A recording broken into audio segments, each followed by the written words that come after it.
the law of prosperity. Yea, the Almighty shall be thy defense, and thou shalt have plenty of silver. One of the greatest messages given to the race through the scriptures is that God is man's supply and that man can release, through his spoken word, all that belongs to him by divine right. He must, however, have perfect faith in his spoken word. Isaiah said, My word shall not return unto me void, but shall accomplish that whereunto it is sent. We know now that words and thoughts are a tremendous vibratory force, ever molding man's body and affairs. A woman came to me in great distress and said she was to be sued on the 15th of the month for $3,000. She knew no way of getting the money and was in despair. I told her God was her supply, and that there is a supply for every demand. So I spoke the word. I gave thanks that the woman would receive $3,000 at the right time in the right way. I told her she must have perfect faith, and act her perfect faith. The 15th came, but no money had materialized. She called me on the phone and asked what she was to do. I replied, It is Saturday, so they won't sue you today. Your part is to act rich, thereby showing perfect faith that you will receive it by Monday. She asked me to lunch with her to keep up her courage.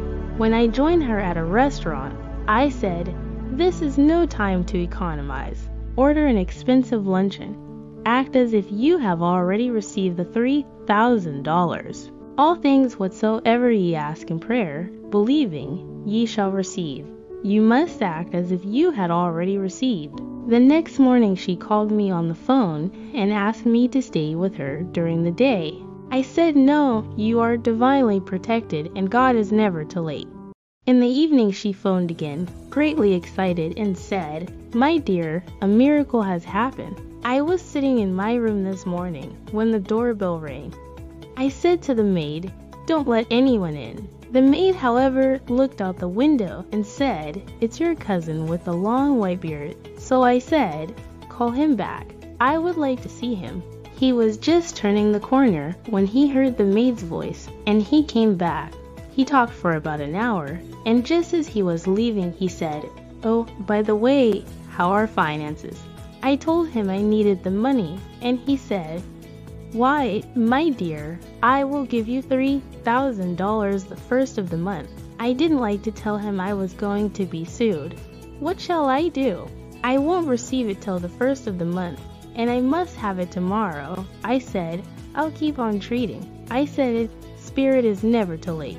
I give thanks she has received the money on the invisible plane, and that it manifests on time. The next morning her cousin called her up and said, Come to my office this morning, and I will give you the money.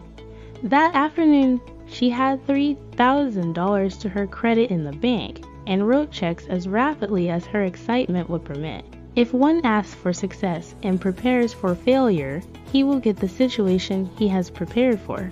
For example, a man came to me asking me to speak the word that a certain debt would be wiped out.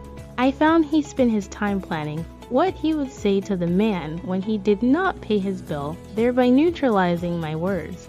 He should have seen himself paying the debt. We have a wonderful illustration of this in the Bible, relating to the 3 kings who were in the desert, without water for their men and horses.